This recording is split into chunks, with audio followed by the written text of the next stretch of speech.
Hey guys, welcome to another video. And if you're not a returning subscriber, what I've been doing lately is I just acquired this 2008 Ford with a 12-valve Cummins in it already. The transmission was out of it and the torque converter was shot, so I got rid of the Ford transmission and I'm putting a 47RH into the pickup along with keeping the Ford NP273 transfer case. Which brings me to the purpose of today's video, is I'm going to show you how to change your input shaft on a NP271/273. 271 is the manual shift, and then 273 is electronic. But anyway, so this is my Dodge input shaft that I need to swap in my Ford transfer case in order for it to play nice with my 47RH transmission, which is obviously a Chrysler transmission. So here's the 47RH. It'll be going into my Ford, and then I just got the Dodge input shaft, and it basically goes right on the transmission output shaft. And that's how it'll go. So that's what we need to do to make that transfer case work with this transmission. Alright, so the first thing I'm going to do is I'm going to take the tail housing off of the transfer case, and the first thing I'm going to do is get an 1.5" socket and break this nut loose.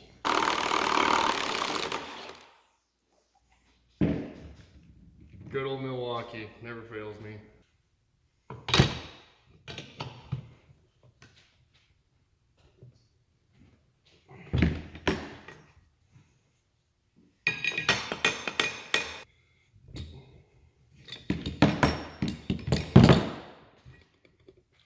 Alright, so the next thing I'm going to do is remove this seal, and then we'll start hitting all our bolts on our output housing, and then we'll remove the output housing from the transfer case.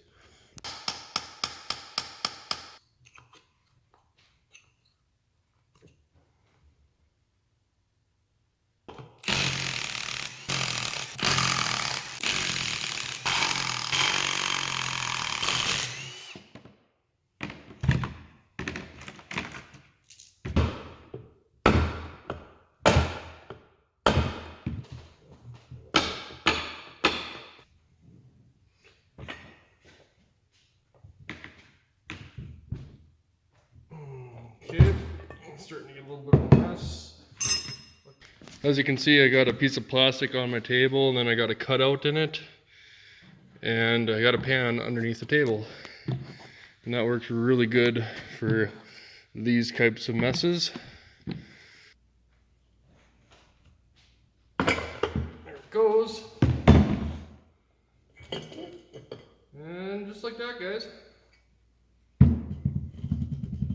Alright, so we got to take our pump off, and we got a suction tube here we just got to pry out.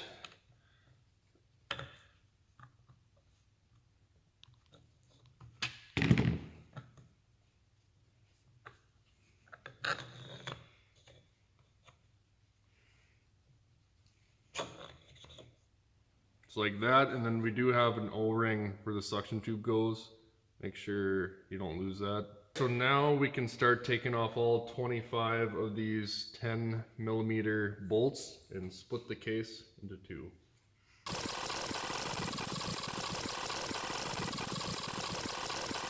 Alright, with all the bolts out, I can go ahead and pry my transfer case halves apart. There's a couple spots to pry on. Got right here, right there, and there's probably a couple others around. I got my transfer case upside down right now, so it's going to be kind of a lot of moving and messing around to get this thing pried apart. I know a lot of professionals actually have a stand that they set this on, which would make it a lot easier, but I do not have one, so we're going to have to make do.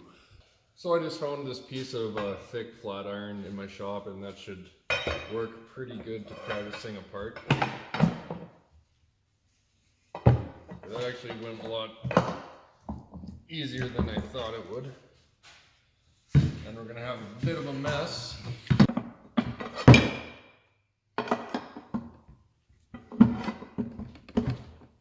So now that we have the case split, as you can see, we need to remove this snap ring in order to separate the back half of the case off entirely. Otherwise, you'll be pulling this entire shaft with you. As you can kind of see how the chain's crooked is because that shaft is trying to pull with the case housing. So that's what we'll do next, is remove that snap ring.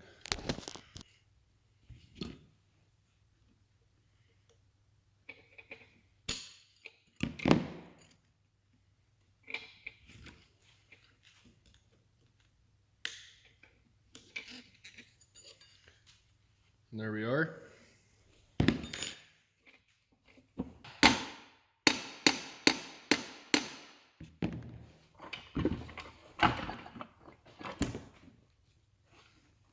Okay, let's see. Well, we'll get it off one way or another, guys.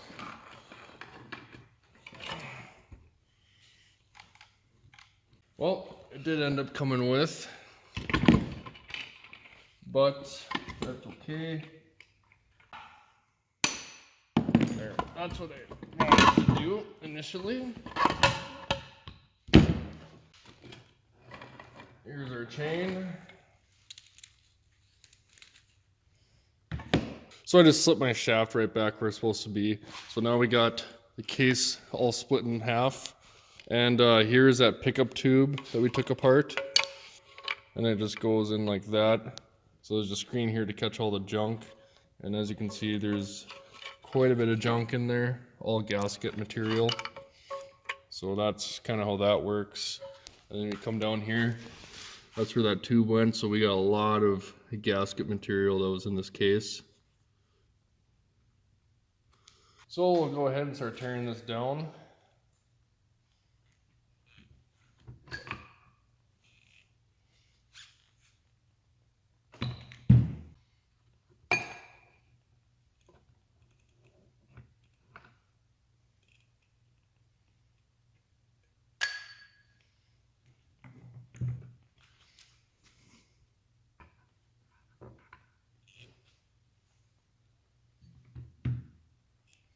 Alright, so with all that stuff out of the way, everything just pulled right out. We got our planetary right here we got to take out, and there's a big snap ring that goes all the way around it.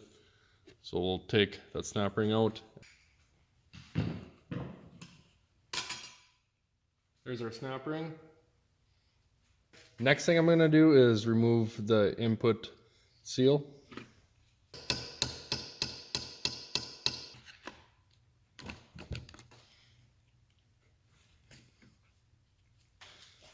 And then once you have the seal removed, we got a snap ring in there we have to remove.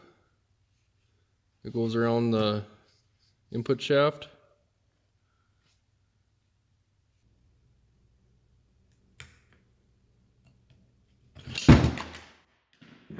Okay, there it is. There's our planetary and our input that we need to change out. And guys, if you want, you're probably better off taking the actual input shaft snap ring off and then that bigger one I just learned. I'm a YouTube mechanic, I'm not a professional. This is actually the first time I'm doing this, and what better way to be a YouTube mechanic than to show people how to do something when you've actually never done it before. So with our planetary and input assembly out, we have to remove our input shaft from our planetary, and we got a snap ring right there we got to take out.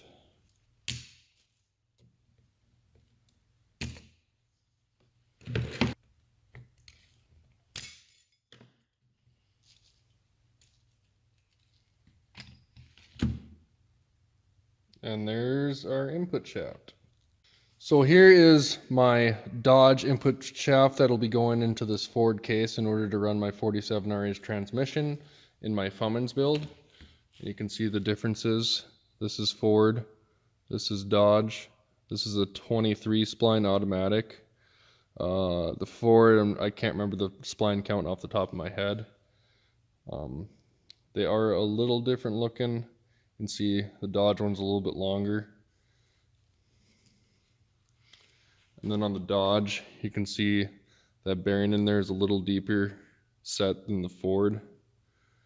Subtle differences, but we should be good to go. So we'll put the Dodge one in. Just like that. And there's a little plastic thrust washer that goes underneath this plate that goes on to our input shaft and planetary. You should replace this. I'm just going to run this one. It looks fine. But I read online that it's a good idea to replace this. But like I say, I think I'll be okay. If not, future me is going to be very upset. And while you have your transfer case all apart, it's a good idea to check all your bearings, make sure nothing looks out of the ordinary. So far, everything's looking pretty good. And on your selector, there is these plastic pieces on your fork. Mine look actually really good. It's probably a good idea to replace these. But I mean, I'm just gonna run it. They look pretty good. I don't think this pickup was in 4-wheel drive very often. All right, so at this point, I'm gonna go ahead and clean all of my parts up, and then we'll begin the reassembly. I'll do this off camera. It's quite boring. So I got everything all cleaned up. For the most part, I'm just removing the rest of the gasket material left on the case halves. It comes off pretty easy in my parts cleaning solvent. It just kind of peels right off once you soak it for a little bit. All right, let's start assembling everything. We're gonna start with our input shaft and our planetary.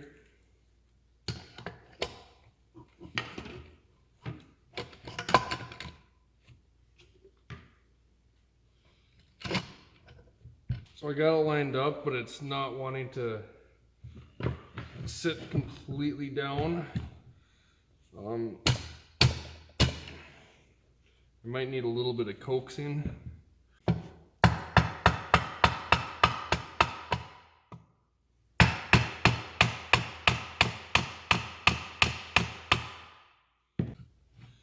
Now we can put our big snap ring in, and then our snap ring on our input shaft, that smaller one.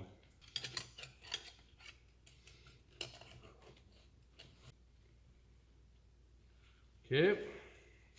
Now we'll flip it over and put that other snap ring on.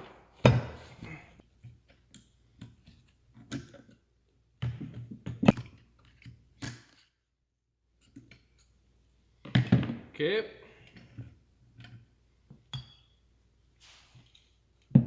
Now we'll flip it back over and continue putting the rest of the guts in. So with our planetary and input shaft installed, we can go ahead and reinstall our other parts. We'll start with this guy right here. Make sure you got your plastic pieces on your fork, and then this gear just slips into here. And then the teeth on the gear line up with the inside of the planetary. And then this dowel lines up with the plate right here, and you'll see. So I actually have it upside down right now, so fix that quick and put the dowel. So we'll line up the splines.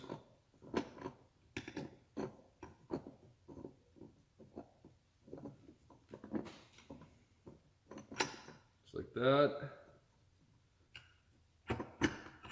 And there we go. So our dowel is in this slot. Splines are lined up.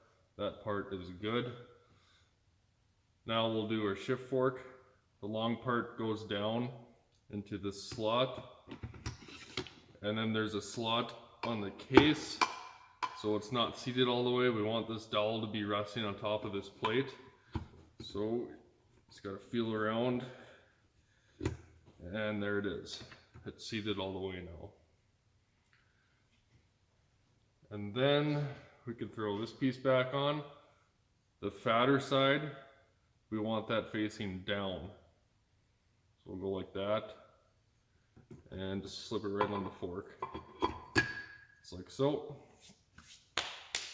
And then lastly, get our output, and we gotta line our splines up within our planetary, and then the splines on here line up with this right here.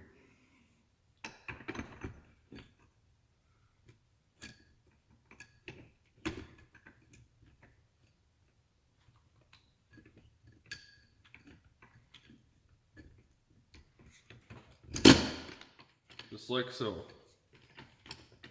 So now we just got to reinstall our chain, and as you saw when I took the transfer case apart, everything just kind of fell out at once. In order to get our chain on, we're going to have to remove this gear right here, And in order to do that, we got a snap ring around it. So we'll just go ahead and remove that.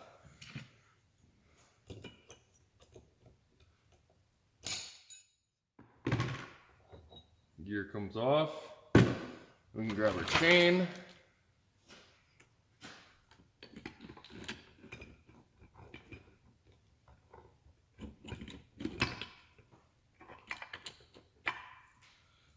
Get it started around there.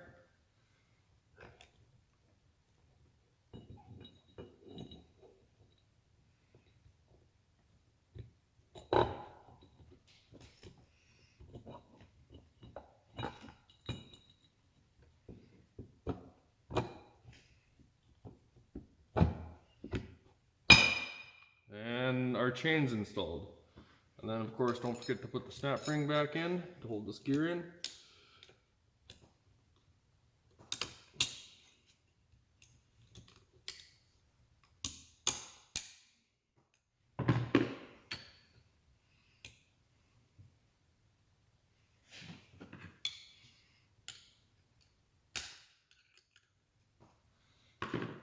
And don't forget our spring. And then you got a magnet right here that goes into this slot here. This is where a pickup tube will sit.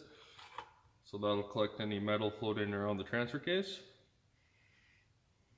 Alright, so everything looks good. We are now ready to run a bead of gasket maker around the case half, and we'll put both halves together. Alright, so I'm going to run an 1/8 inch bead of gasket maker around my case.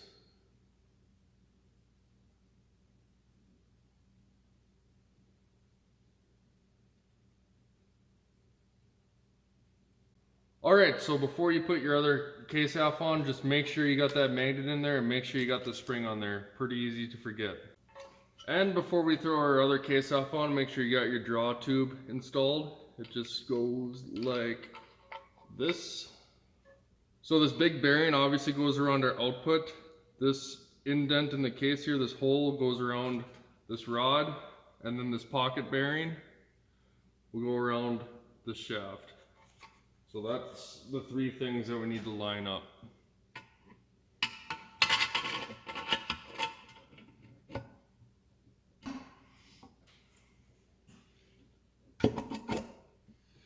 And there we go.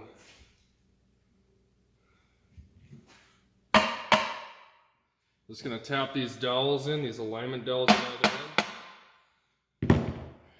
And then we'll just take a bolt and we'll go right next to the alignment dowels on either end and suck it down.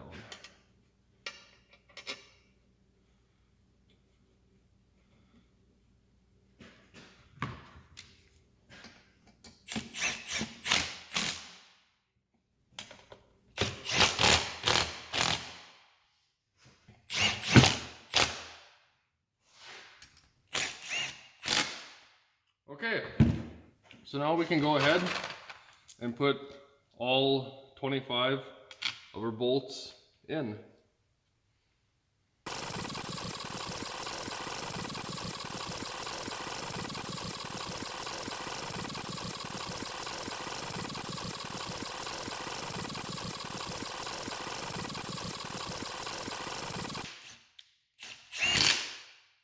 Wow, let me tell you guys, this Milwaukee M12 3/8 inch drive impact is one of my go-to tools. It made short work of all 25 of these bolts.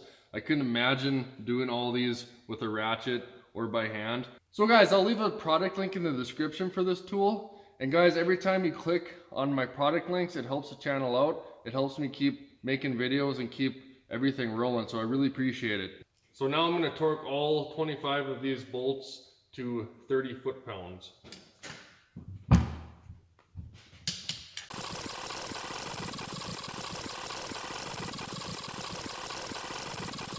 Alright, now we can put our snap ring back on our output.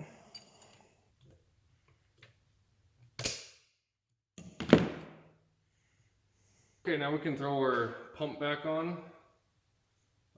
Remember, we have to get that draw tube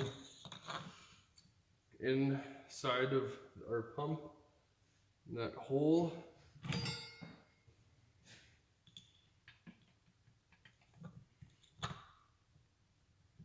make sure that O-ring is still in there.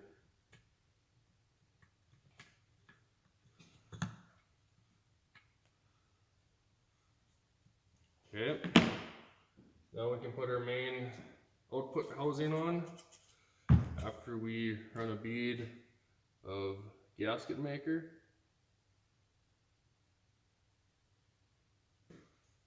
Looks good. And make sure you set it on the right way.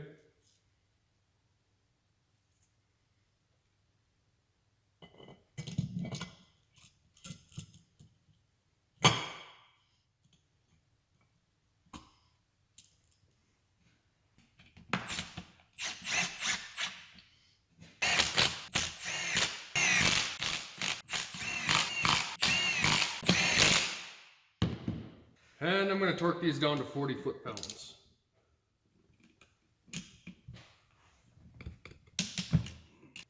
Now we can put on our new output seal, and I'm just going to put a little bit of ATF around it and on the rubber.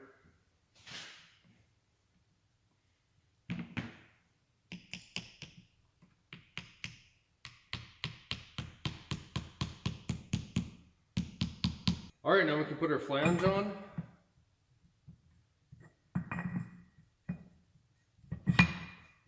And then our big nut. And torque it down.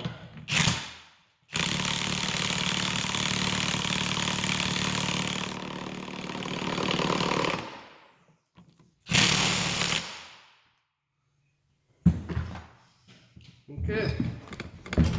And finally we can install our new input seal. And I just put ATF all the way around it to kind of help it out.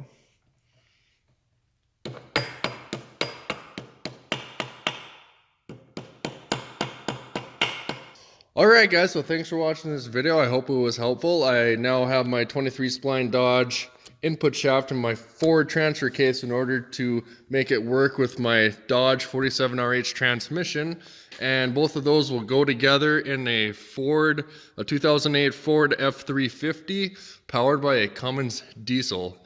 So I kind of got a whole mess of parts and making everything work going into this build, but it's been really fun. So with that being said, thanks for watching once again. I appreciate it. Make sure to subscribe. Got a lot more videos coming out on my Fummins build. Right now I'm waiting for transmission parts to come in. I ordered a transmission kit from Power Driven Diesel about a month ago, but with the whole COVID thing, all the shipping's really slow, so they're waiting on input shafts and torque converters. So it should be in pretty soon, I'm hoping. But I'll be rebuilding that transmission myself, so should be pretty fun. So make sure to subscribe.